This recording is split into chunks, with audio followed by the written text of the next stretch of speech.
This video is made possible by the free-to-play action game Crossout. Check out the game through the link in the description below, and you can start with 3 extra weapons or a vehicle cabin just for registering.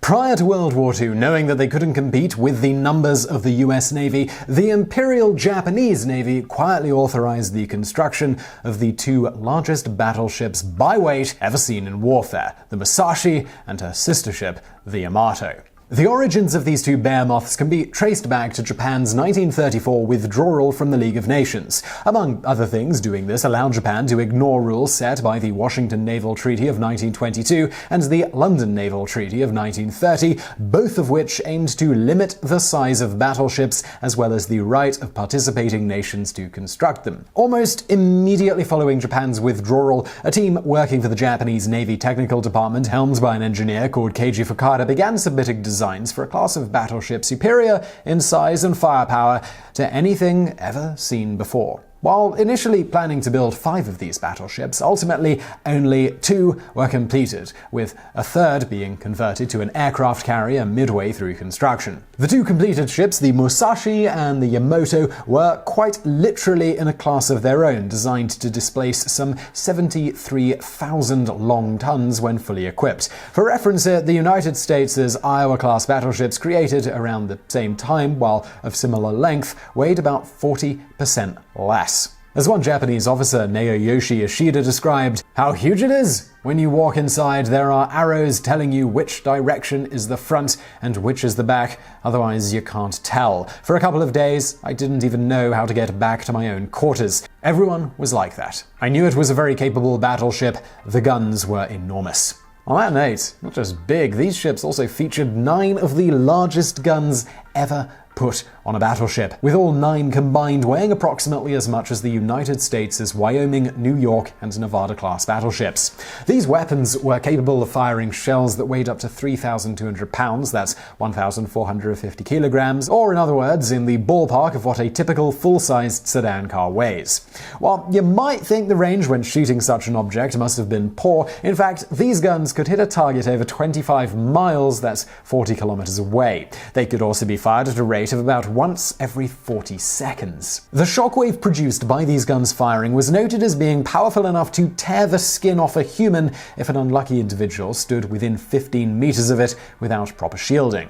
This shockwave also resulted in nearby anti-aircraft guns having to be specially armored to protect them from the blast. Speaking of anti-aircraft guns, ultimately these ships were equipped with approximately 150 25mm guns. In between these and the massive 460mm cannons previously described, these ships also featured 6 155mm and 24 127mm guns. Further, if not needing the 460mm cannons for hitting ships far away, these battleships were equipped with so-called beehive rounds to fire from those cannons. In a nutshell, these rounds were filled with nearly 1,000 incendiary tubes and hundreds of shards of steel. The rounds also included a fuse and explosive that would cause the shell to explode out, with the incendiary tubes igniting shortly thereafter, producing a wall of flame and molten steel meant to absolutely obliterate enemy aircraft. Essentially, the idea here was to convert these guns into comically large shotguns, able to pick any enemy birds right out of the air. Armor-wise, each ship possessed on its outer shell a protective layer some 16 inches thick. While you might think that this all combined would make these ships incredibly slow, it turns out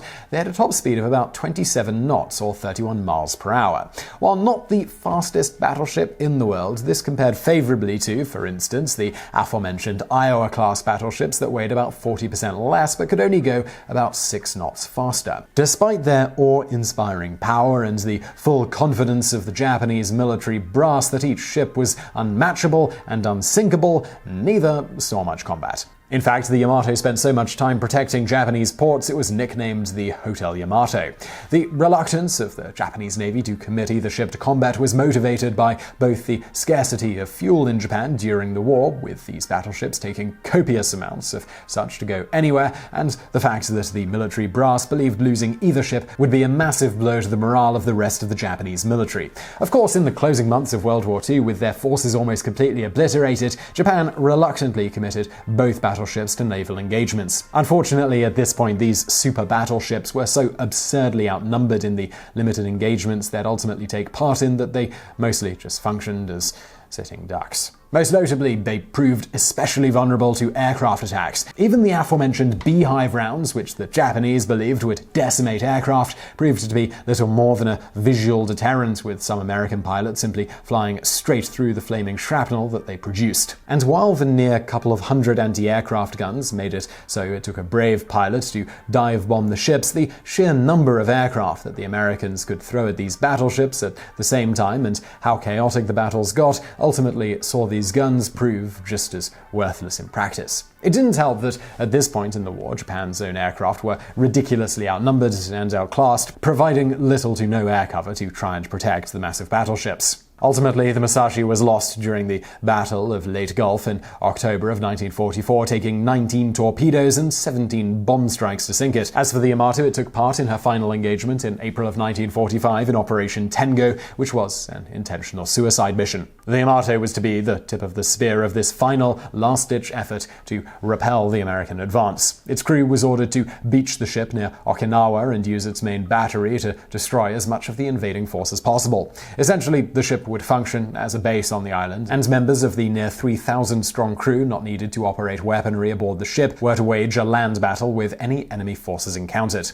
The mission plan was flawed from the outset, however, and performed under protest of some of the Japanese Navy brass involved. They noted that there would be no chance of even reaching the target island in the first place given the stated plan, including no air support whatsoever, and time of day they were to execute the plan, which was broad daylight. This turned out to be correct. En route on April 7th, 1945, the Yamato and a handful of accompanying ships were completely and quickly overwhelmed by a combined assault force from 6 cruisers, 21 destroyers, 7 battleships, and a few hundred aircraft. One surviving member of the Yamato crew, Junior Officer Yoshida Mitsuru, had this to say of the battle that they had all known was a suicide mission from the start.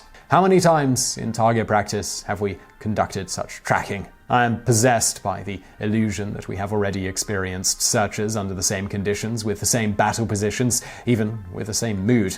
What is going on before my very eyes, indisputably, is actual combat, but how can I possibly convince myself of that fact? The blips are not an imagined enemy, but an enemy poised for the kill. The location, not our training waters, but hostile waters. More than 100 enemy planes attacking. Is it the navigation officer that calls this out? The battle begins. As my whole body tingles with excitement, I observe my own exhilaration. As I grit my teeth, I break into a grin. A sailor near me is felled by shrapnel. In the midst of the overwhelming noise, I distinguish the sound of his skull striking the bulkhead amid the smell of gunpowder all around. I smell blood. The tracks of the torpedoes are a beautiful white against the water, as if someone were drawing a needle through the water. They come pressing in, aimed at Yamato from a dozen different directions and intersecting silently. Estimating by sight their distance and angle on the plotting board, we shift course to run parallel to the torpedoes and barely succeed in dodging them. We deal first with the closest, most urgent one. When we get to a point far enough away from it that we can be sure we have dodged it, we turn to the next. Dealing with them calls for vigilance, calculation, and decision. That these pilots repeated their attacks with accuracy and coolness was a sheer display of the unfathomable, undreamed of strength of our foes. In the end, it took only 2 hours for American forces to destroy the single most powerful ship ever constructed during World War II. When the smoke cleared, around 4,000 were dead on the Japanese side versus around just a dozen dead on the American side, and a few more wounded. Now, if you've been watching this video and thinking that it would be pretty cool to go and build your own crazy vehicle, well, good news, you absolutely can. Virtually, of course, with the game Crossout. And I'd like to tell you about Crossout just before we get into today's bonus facts. Crossout is an online vehicle action game set in a post-apocalyptic future.